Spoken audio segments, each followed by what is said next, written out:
What's going on, guys, and welcome back to the channel for another video. A few days ago I actually hit my 1 year mark of owning my M6, so I figured I'd go over kind of the maintenance I've done, the mods I've done, and how it's been overall. But here's my M6. It's a 2014 competition package, which means it has the competition wheels, a little bit more horsepower from factory, different exhaust kind of thing, stiffer suspension, all that goodness. Picked the car up from Chicago just over a year ago, and it's been pretty fun. I'll start with my maintenance because maintenance should always come before mods on any vehicle you own. It sucks, but it's just what you got to do to keep your shindig running over here. Shindig. Ugh. As for maintenance, I've done 2 oil changes. I've done the spark plugs once. I've done the ignition coils once.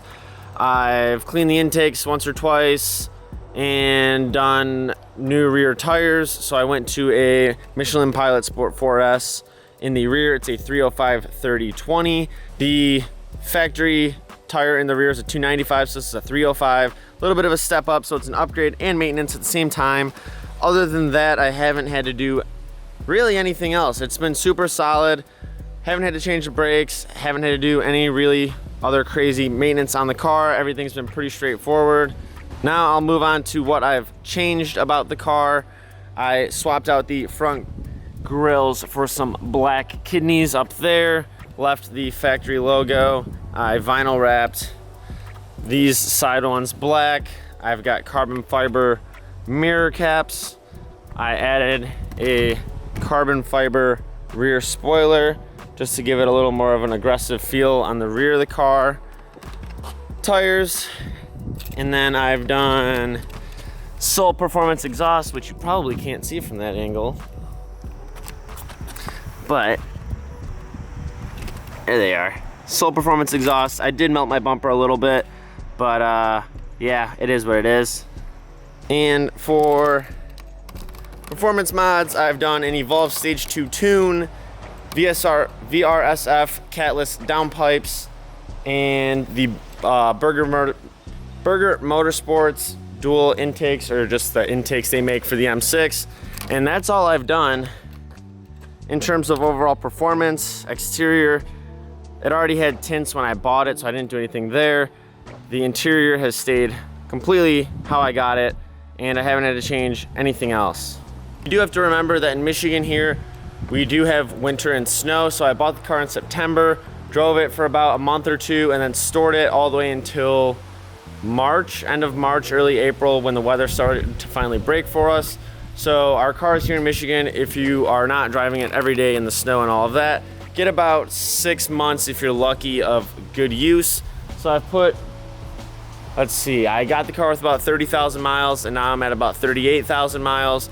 A bunch of those miles are from rallies, and those are pretty long. One was down to Tennessee from Michigan, the other one was just all around Michigan, so that was another 1,500 miles on each of those.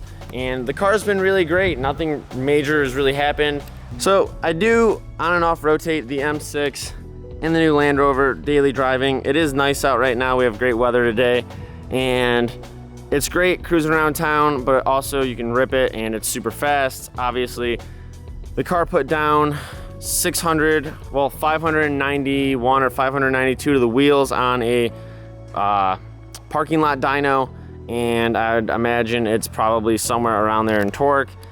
From what I've heard, the car should be closer to 650 wheel, so if I do re-dyno it at like a professional indoor place, I'm sure I could push a little bit more power out of it, but that's plenty. I mean, the car, yeah, it's heavy, but for what you're getting for the money and everything, it's phenomenal. So after a full year, would I recommend getting an M6? Well, if you're already looking for something in that price range and that market, hold up for the wind. If you're already looking for something in that price range, that style of car, it's a great car. You can also get it in a Grand Coupe with 2 extra doors. I would say go for it. They've depreciated very well to a stable area now, I feel. I would never buy this car brand new unless you're just balling out and got cheddar to throw, but I wouldn't recommend buying one brand new, but if you can find a used one like I did, try to find a clean one. Get a competition package for sure. I never drove a stock non-competition one, but I'm sure it's not as good. I mean, if you're gonna buy the car for ripping it and all that, get the competition package. you also have a better chance of reselling the car because that's a good spec to have. This car has been a ton of fun for me. Anyone who's driven it loves it. It's super smooth, rips to a million. If you want to check out any of the mods or things I've done on the vehicle, I'll have a playlist and all my videos linked up in the corner. Also, consider subscribing if you are liking the content. I do have the Land Rover project that I'm working on currently. The M6 is still around.